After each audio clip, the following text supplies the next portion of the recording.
प्यारे दोस्तों, एक जालिम बाप ने अपनी ही बेटी से शादी कर ली। उसके बाद उस बाप पर अल्लाह ताला का ऐसा अजाब नाजिल हुआ जिसको सुनकर यकीनन आपकी भी रूह कांप जाएगी। आप भी हैरान और परेशान हो जाओगे। इसीलिए आज का ये वीडियो आप सभी के लिए बहुत ही खास है। आप इसे लाइक करें या ना करें, आप इसको आखिर तक ज़रूर देखें और इस वीडियो को शेयर ज़रूर करें ताकि ये इबरतनाक वाक़या और लोगों तक पहुँच जाए। प्यारे दोस्तों, सबसे पहले तो हम आपको बता दें कि ये जो वाक़या आज हम आपको बताने वाले हैं, ये वाक़या कोई मनगढ़ंत कहानी या किस्सा नहीं है, बल्कि ये एक सच्चा वाक़या है जो पाकिस्तान के झेलम ज़िले के अदराना गांव में पेश आया है। प्यारे दोस्तों, इस दुनिया में कुछ बदनसीब लोग ऐसे हैं जो ऐसी ऐसी शर्मनाक हरकतें कर जाते हैं जिनकी वजह से फिर पूरी इंसानियत शर्मसार हो जाती है, यानी कि पूरी इंसानियत शर्मा कर रह जाती है। प्यारे दोस्तों, जैसा कि आप सभी को मालूम है कि इस दुनिया में एक बाप और एक बेटी का रिश्ता किस तरह का होता है। एक बाप अपनी बेटी का मुहाफिज होता है। एक लड़की, एक औरत दुनिया में अगर सबसे ज्यादा किसी मर्द पर भरोसा करती है तो वो होता है उसका बाप। एक लड़की अगर इस दुनिया में सबसे ज्यादा जिसको चाहती है, सबसे ज्यादा मोहब्बत करती है, तो वो होता है उसका बाप। एक बाप की मोहब्बत और शफकत अपनी बेटी के लिए सबसे अनमोल तरीन दौलत होती है। अगर किसी लड़की को इस दुनिया में कोई डराता है, धमकाता है, और ऐसे में जब वो लड़की घबरा जाती है तो वो बेटी भागकर अपने बाप के मजबूत बाजुओं में जाकर छुप जाती है। लेकिन अगर वही बाप अगर दरिंदा और जालिम बन जाए तो वो बेटी कहाँ जाए। अगर कोई जालिम बाप अपनी ही बेटी के अरमानों को कुचल दे तो फिर वो बेटी कहाँ जाए और किससे फरियाद करे। प्यारे दोस्तों, पाकिस्तान के अदराना गांव में रहने वाली एक माँ ने ये सच्चा वाकया बयान किया है। वो माँ कहती है कि मेरा शोहर बहुत ही अय्याश किस्म का एक जालिम शख्स था। वो दिन भर शराब पीने में लगा रहता था। उसको ना घर की फिक्र थी और ना ही हमारी। वो काम भी कुछ नहीं करता था, बल्कि वो हम सब पर जुल्म किया करता था। मैं अपने 2 बेटे और एक बेटी के साथ घर में रहती थी। मेरा शोहर एक तो कुछ कमाता नहीं था और ऊपर से हमारे कमाए हुए पैसों को ले जाकर शराब पीता था और जुआ खेलता था। इसीलिए हमारे लिए भी घर चलाना मुश्किल हो रहा था। हम दिन भर काम करके 2 वक्त की रोटी भी बड़ी मुश्किल से कमा पा रहे थे और ऊपर से मेरा शोहर रात को अपने कुछ शराबी दोस्तों को लाकर हमारे घर में बिता देता था।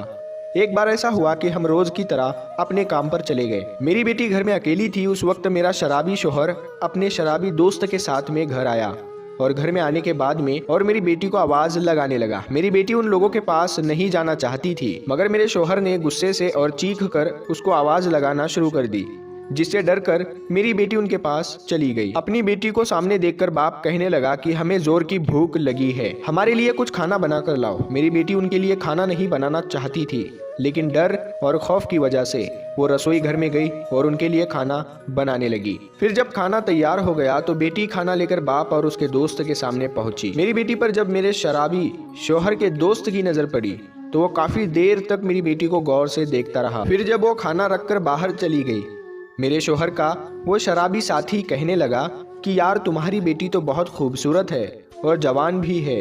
एक बात कहूँ कि तुम्हारी बीवी तो दिन भर घर से बाहर रहती है और वो काफी बूढ़ी हो चुकी है और तुम तो अभी एकदम जवान लग रहे हो। क्यों ना तुम अपनी इस बेटी के साथ में निकाह कर लो, ताकि फिर तुम दोनों अपने घर में मजे से रहो। उन दोनों पर उस वक्त शराब का नशा और शैतान गालिब हो चुका था, यानी कि उन लोगों के दिमाग पर शैतान हावी हो चुका था। इसीलिए अपने दोस्त की बातें सुनकर मेरे शोहर ने कुछ नहीं कहा और वो नाराज भी नहीं हुआ और उसने जरा भी कुछ नहीं कहा कि ये तुम मेरी बेटी के बारे में क्या कह रहे हो, बल्कि मेरा शोहर तो उसकी बातों को सुनकर खुश हुआ। उस वक्त एक बाप को इतनी अकल नहीं आई कि वो अपने उस शराबी दोस्त को ये नहीं बोला कि तू पागल हो गया है, मेरी बेटी के बारे में तो ये क्या कह रहा है, ये तो मेरी बेटी है और तू इसके साथ में मेरा गैर शरई रिश्ता करवाना चाहता है। मैं इसका महरम हूँ, मेरा निकाह इसके साथ में कैसे हो सकता है।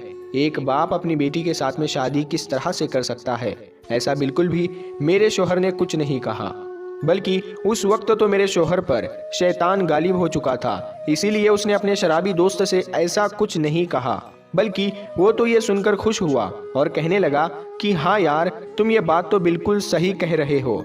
मेरी बीवी तो बूढ़ी हो गई है और अब वो दिन भर घर से बाहर भी रहती है। इसीलिए अगर मैं उसके साथ में शादी कर लूँगा तो फिर मेरे घर में अच्छे से दिन गुजरने लगेंगे। फिर वो इतना कहकर अपने दोस्तों को घर से बाहर भेज दिया और उससे कहा कि ठीक है, मैं इस बात पर गौर ज़रूर करूँगा। प्यारे दोस्तों, उस लड़की की माँ कहती है कि इस दौरान मेरी बेटी घर में अपना काम कर रही थी और वो लोग अपने कमरे में बैठे हुए बड़े ही खामोशी के साथ में ये गुफ्तगू कर रहे थे। वो दोनों शराब में पूरी तरह से डूबे हुए थे। फिर जब शाम को मैं अपने काम से फारिग होकर अपने घर वापस लौटी तो उस वक्त मेरा शौहर मेरे घर पर मौजूद नहीं था। वो घर से बाहर कहीं गया हुआ था। हर रोज की तरह फिर रात को हमने खाना खाया और फिर हम सोने के लिए चले गए। मुझे इस बात का बिल्कुल भी अंदाजा नहीं था कि मेरे शौहर के दिमाग में क्या खुराफात चल रही है।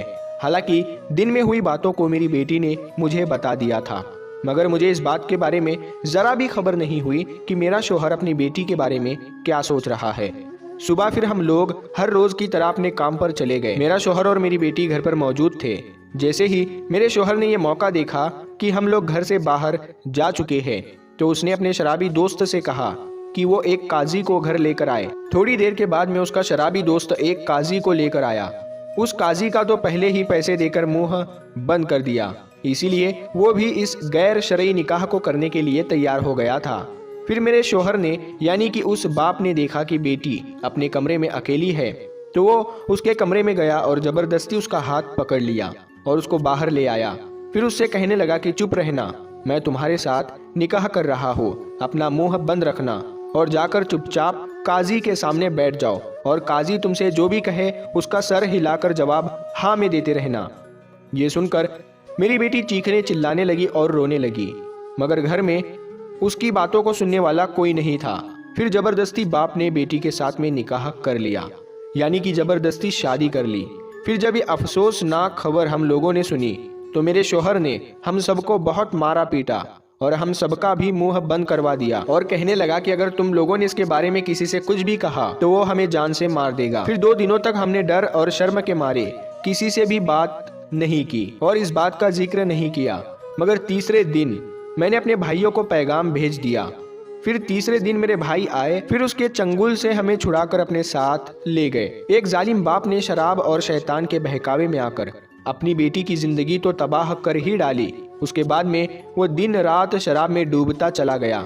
वो जालिम शख्स हमारी इतनी बद्दुआ ले चुका था कि अब हम भी जुल्म सह सह कर थक चुके थे, मगर अल्लाह ताला की लाठी पर कोई आवाज नहीं होती और जब वो पड़ती है तो फिर इंसान संभल भी नहीं पाता है। फिर ऐसा ही कुछ अल्लाह का अजाब मेरे शौहर पर उतरा।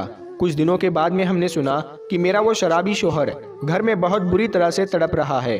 वो बहुत ही बुरी तरह से चीख रहा है, चिल्ला रहा है, क्योंकि उसका पेशाब और पाखाना दोनों बंद हो चुके थे। उसका पेट फूल चुका था। उसको डॉक्टर के पास ले जाने वाला भी कोई नहीं था, इसीलिए वो 5 दिनों तक घर में ऐसे ही पड़ा रहा और इसी तरह से वो तड़पता रहा और आखिर में 5 दिनों के बाद में घर में पड़े कचरे के ढेर पर उसको मौत आ गई। ये इबरतनाक मौत हर किसी ने अपनी आंखों से देखा।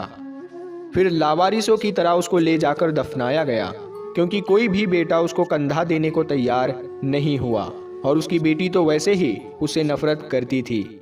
वो औरत कहती है कि आज मेरा शौहर नहीं रहा। अल्लाह ताला का अजाब उस पर इस तरह से आया जिस तरह से उसने हमको सताया था, हमारी ज़िंदगी को जिस तरह से उसने जहन्नम बनाया था, उसी तरह से फिर उस पर अल्लाह का अजाब आया।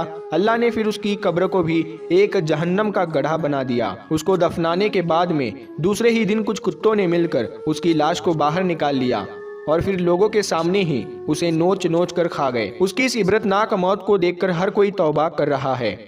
प्यारे दोस्तों, ये वाकया कोई नया नहीं है, आजकल तो इस तरह के वाकया आम होने लगे हैं।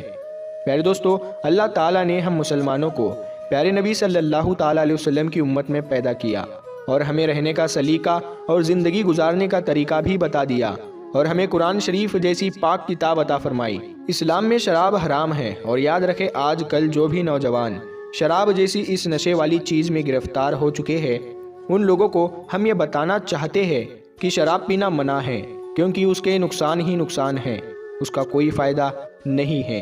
अगर आप किसी अच्छे डॉक्टर के पास भी जाएंगे तो वो भी आपको यही मशवरा देंगे कि आप शराब ना पिए। शराब पीने से इंसान अपने आप को भी नहीं पहचान पाता और वो नशे की हालत में ऐसी चीज़ें कर बैठता है, ऐसी गलतियां कर बैठता है जिसका खामियाजा बाकी लोगों को भुगतना पड़ता है। अल्लाह पाक से दुआ है कि अल्लाह पाक हम मुसलमानों को नेक रास्ते पर चलने की तौफीक अता फरमाए और शराब जैसी नशे आवर चीज़ से और इसकी नहुसत से हर मुसलमान को महफूज रखे।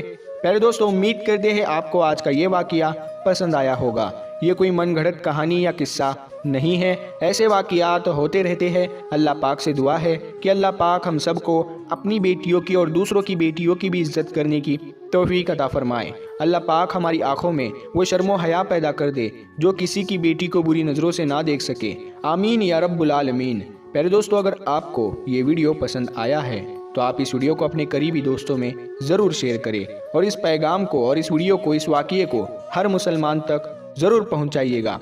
अगर अभी तक आपने हमारी वीडियो को लाइक नहीं किया है तो इस वीडियो को लाइक भी कर दे और चैनल को सब्सक्राइब कर दे ताकि हम ऐसे ही वीडियोस लाते रहते हैं।